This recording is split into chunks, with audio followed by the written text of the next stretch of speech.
In this example, we'll talk about using complex numbers to help us solve another partial fractions problem. This one in particular is the integral of 13 over x minus 2 squared times x squared plus 9. And you'll notice in this problem here, we have both a repeated factor and an irreducible quadratic factor. Our method would be pretty long and complicated to solve this out before when we did not have complex numbers and had to use a bigger system of equations to solve this. But we'll see our tricks with complex numbers make this a little easier to solve out. So we'll start by finding the partial fraction decomposition of this integrand.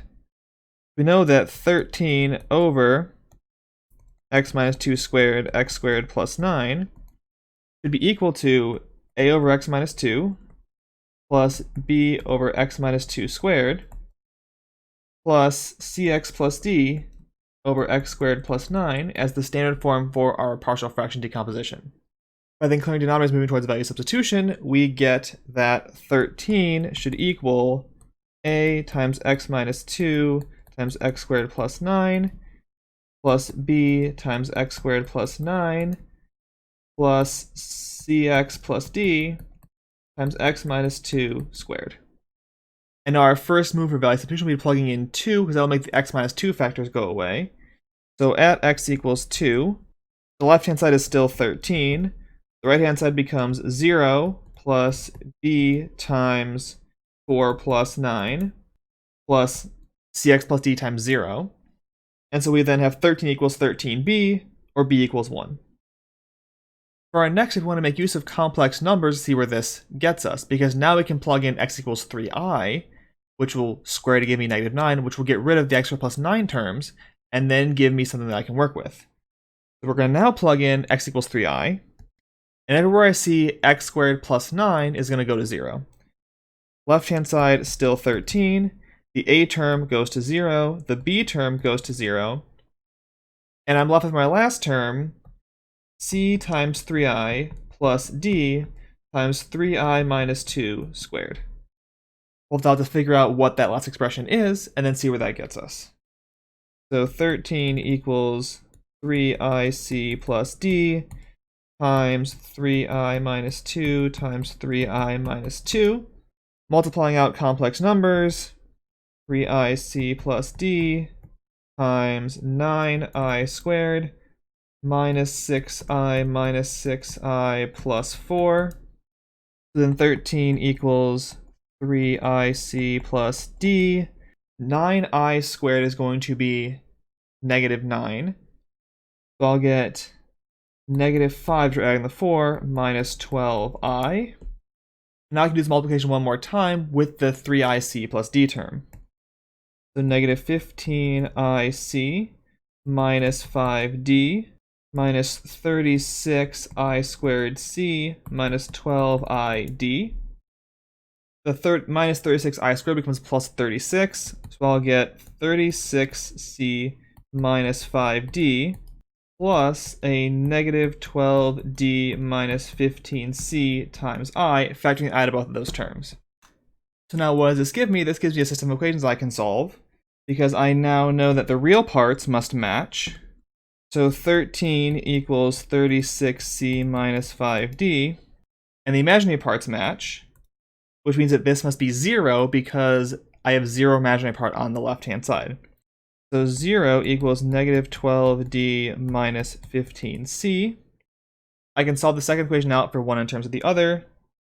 15c equals minus 12d, or d equals negative 5 over 4c after dividing both terms by 3. I can take that and put that in here. So then 13 equals 36c minus 5 times d, which is negative 5 over 4c. And then try to solve this out. 13 equals 36c plus 25 over 4c, which is 144 plus 25 over 4 times c, because 36 times 4 is 144.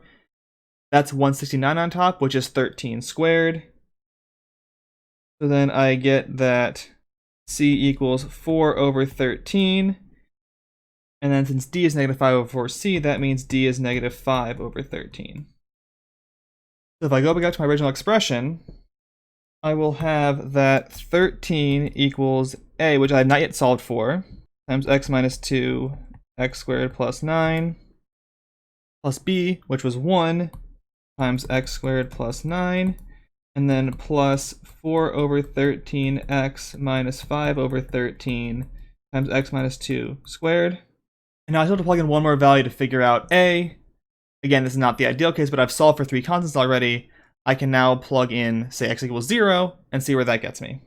So plugging in 0, I get 13 again equals a times minus 2 times 9, plus 1 times 9, plus negative 5 over 13 times 2 squared, which is 4.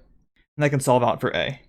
So rearranging, I get a is going to be a 1 over 18, a 9 minus a 13 minus 20 over 13. This here's a minus 4, which is then 52 over 13. So I get a 1 over 18, 52 over 13 minus 20 over 13 is 72 over 13.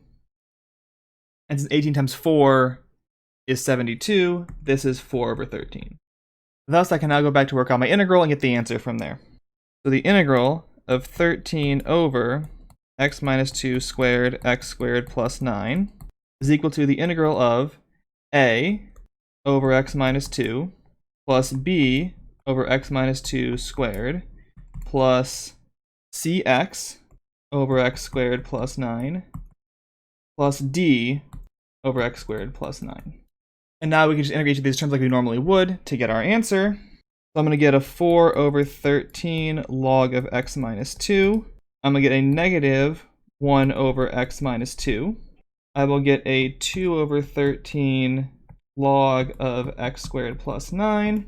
And then from the 5 over 13, that's a trig sub for x is 3 tangent theta. Becomes an arctangent minus a 5 over 39 inverse tangent of x over 3 plus c. That's the answer, and that's how you find these integrals using complex numbers to help you find the coefficients you need when doing a partial fractions problem.